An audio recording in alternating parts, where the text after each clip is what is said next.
오세훈 시장은 국무회의에서 있었던 일을 밝혔는데요. 용산공원 부지에 임대주택을 짓겠다는 정부에 강력 반발하는 모습을 보였습니다. 한번 보시죠.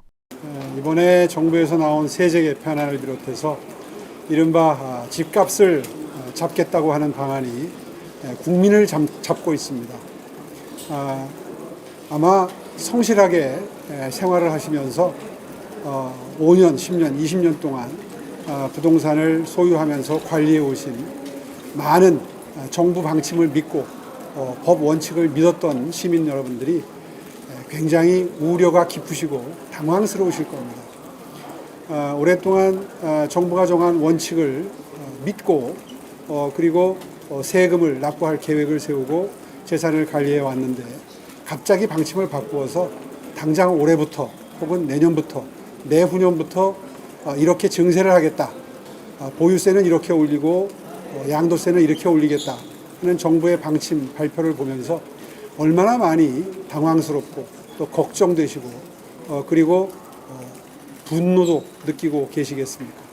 바로 그런 국민 여러분들, 시민 여러분들의 목소리를 누군가는 대변을 해야 되는데 가장 큰 우려와 걱정이 생길 수밖에 없는 서울 시민 여러분들의 그런 이번 조치에 대한 분노의 마음을 정부에 전달할 수 있는 그런 창구가 저는 서울시장이고 서울시라고 생각합니다.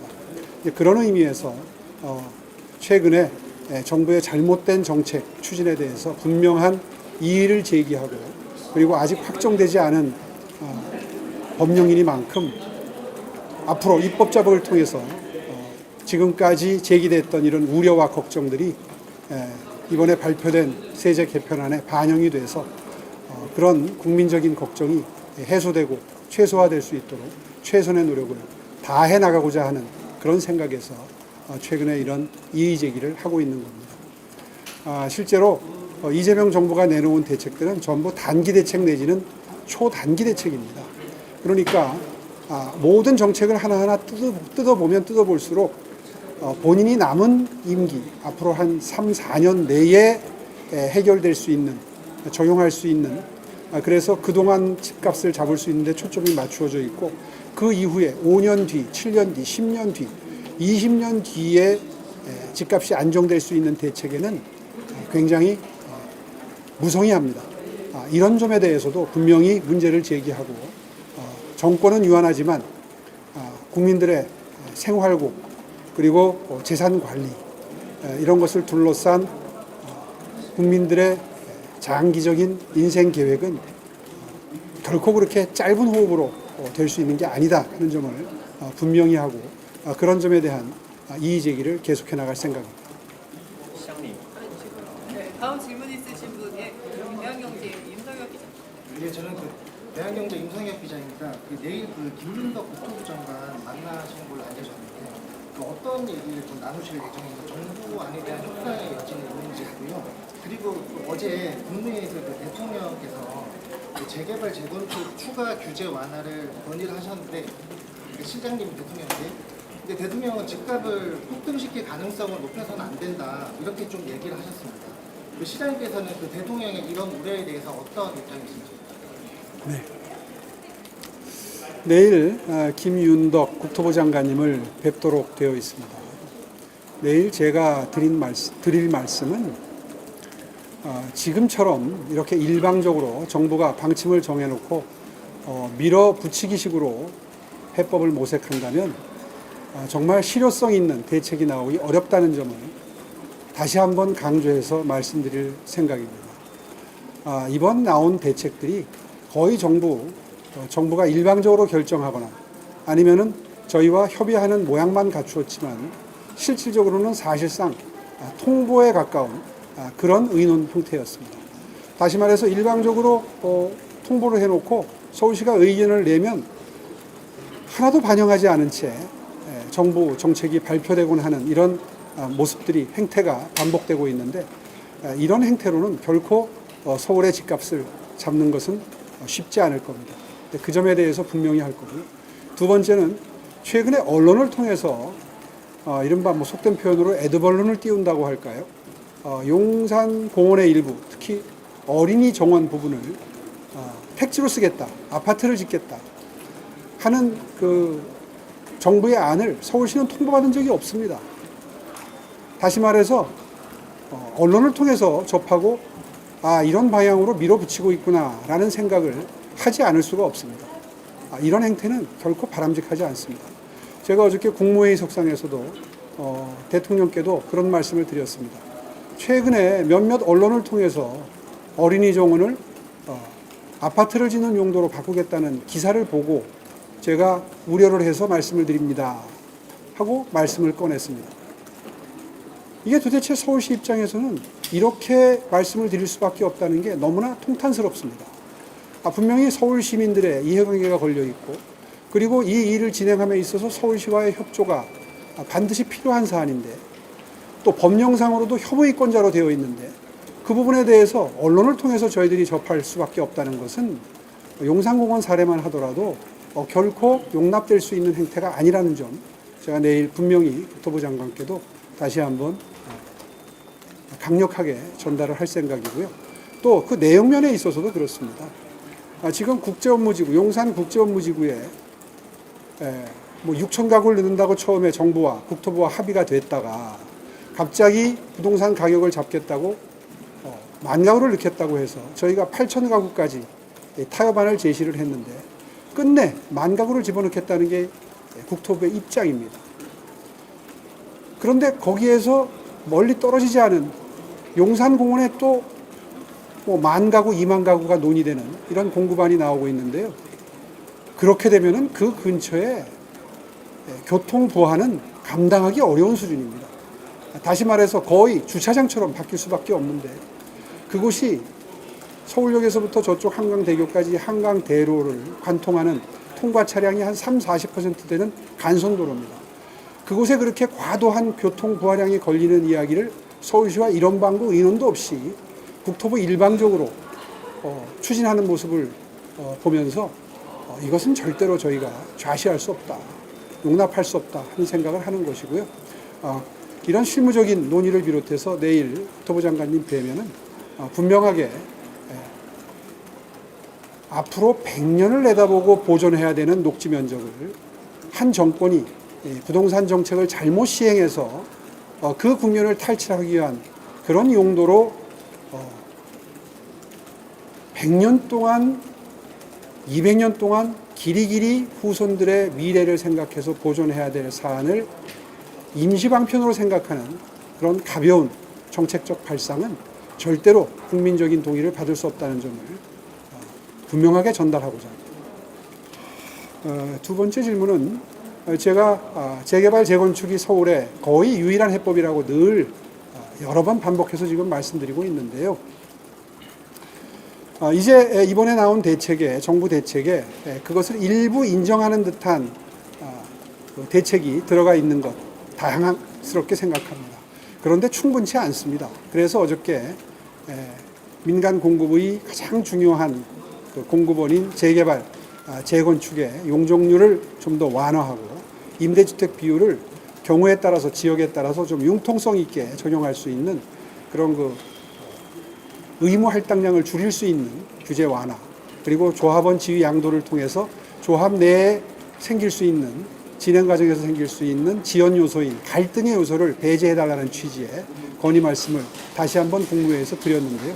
이제 거기에 대해서 지금 질문하신 것처럼 부동산 가격을 폭등시킬 가능성을 염려한다는 취지의 말씀이 있으셨습니다.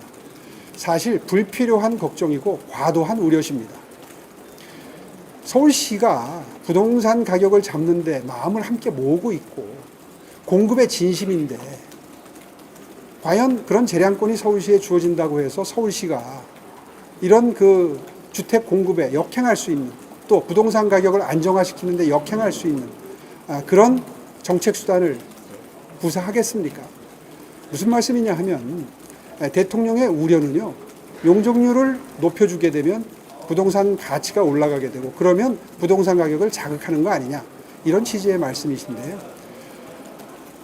경제성이 없어서 재건축, 재개발을 못하는 분들, 그 구역에, 조합에 경제성을 높여드리기 위해서 다시 말해서 조합을 결성하고 재개발 재건축에 나설 수 있도록 인센티브로 작동하는 정도의 용적률을 완화해 주는 게 부동산 가격을 폭등시키겠습니까? 전혀 현실감이 떨어지는 불필요한 우려를 하고 계시는 것이고요. 또 일부 그럴 수 있는 요소가 부작용이 있다면 사실은 그런 점보다도 이제 조합이 결성되고 사업 시행인가 관리 처분 인가가 이루어져서 이주를 앞두고 이주가 이루어지고 그래야 또 허물고 지을 거 아닙니까? 그 단계에서 이주를 하게 되면 주변에 이주 수요가 생기기 때문에 그것 때문에 전 월세가 자극받는 일은 부작용으로서 당연히 예상되는 부분입니다. 혹시 그런 부분이 걱정이 된다면 그것은 순환 정비 사업을 통해서 주변에 자극하지 않는 시기 조정이라고 합니다. 시기를 조정함으로써 주변에 전월세를 자극할 수 있는 그런 요소들은 최소화하면서 서울시가 물량을 조절하는 것이거든요. 그것이 서울시가 해야 될 일이기도 합니다.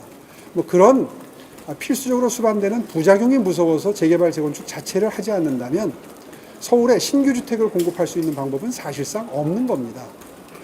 누차 말씀드리지만 31년까지 31만 가구를 공급할 수 있는 재개발 재건축 물량을 이미 확보한 상태고요. 그렇게 되면 31년까지 순증, 그러니까 순수하게 늘어나는 물량이 8만 7천 호에 이르게 되고 그것은 정부가 지금 계속 발표하고 있는 이런 새로운 택지를 만들어서 공급하겠다는 양보다 더 많은 물량입니다.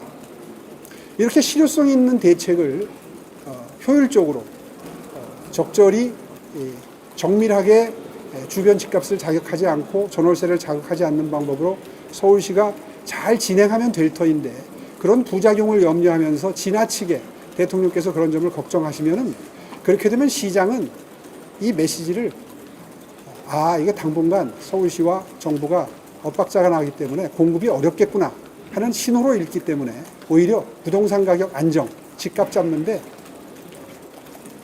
역기능이 초래되는 것이죠. 이런 답답한 심정이 어저께 그 말씀을 듣는 순간 들었고요. 그래서 이 자리를 통해서 분명하게 그런 그 부작용을 우려해서 재건축 재개발을 망설이거나 미루는 것은 본말이 전도된 것이다. 주객이 전도된 잘못된 발상이다 하는 점을 다시 한번 분명하게 말씀드립니다. 네, 혹시 또 추가로 하실 분 있으실까요? 네, 저희 일정 때문에 마지막으로 우리 박 기자님. 네, 시장님 어제 국무회의 발언하셨던 거 명확히 그 아파트 공급에 대해 반대 의사를 표했다는 거 방금 말씀을 해주셨는데 청와대 어디서 어제 강민경 수석대변인이 전혀 들은 바가 없다 이렇게 좀 모르쇠로 이제 일관을 했는데 그거에 그래서 질문인데 대통령께서는 어떻게 좀 반응을 하셨는지 궁금하고요. 두 번째로 이제 당정청이 지금 합심해서 용산공원의 그런 공급을 늘리겠다고 하고 있는 이제 상황인데 내일 후보 장관 만나셔서 협의하실 때 뭐 조금은 양보를 해가지고 그 공원 부지 일부의 공급을 허용하시는 방안도 고려는 하시는지 아니면은 아예 이제 수용할 수 없다는 입장이신지 궁금합니다. 글쎄요, 뭐 청와대 쪽에서 왜 그런 입장을 내셨는지 저는 이해가 잘 가지 않습니다만 방금 전에 말씀 도중에 제가 했던 워딩도 나왔습니다. 어제 아침 뉴스를 접하고 용산 어린이 정원을 아파트 부지로 쓰겠다는 기사를 보았습니다. 이렇게 말씀을 시작을 했던 게 기억이 나고 방금 전에도 언급을 했는데요. 그렇게 시작을 해놓고 그 사안에 대해서 제가 이야기를 안 했겠습니까? 이해할 수 없는 그런 청와대의 말씀에 뭐 어리둥절할 따름이고요. 어쨌든 내일 뵙도록 되어 있습니다. 뵙게 되면 아까도 잠시 언급을 했습니다만은 적어도 용산공원은 정말 대를 이어서 서울 시민들의 삶의 지뢰 공간, 여유와 휴식의 공간, 여가 공간으로 정말 요긴하게 확보된 공간입니다.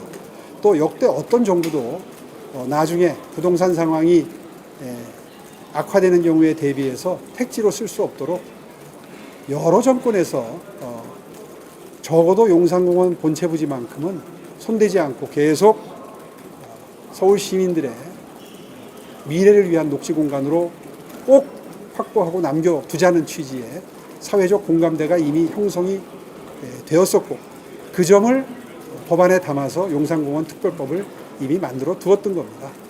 그런 입법 취지가 계속 견지될 수 있도록 유지될 수 있도록 국토부 장관님께 강력하게 촉구할 거고요. 그 점에 있어서는 타협의 여지는 조금도 없습니다. 네, 여기까지 하겠습니다. 수고하셨습니다. 네, 고맙습니다. 내일 또 뵙겠습니다. 내일 그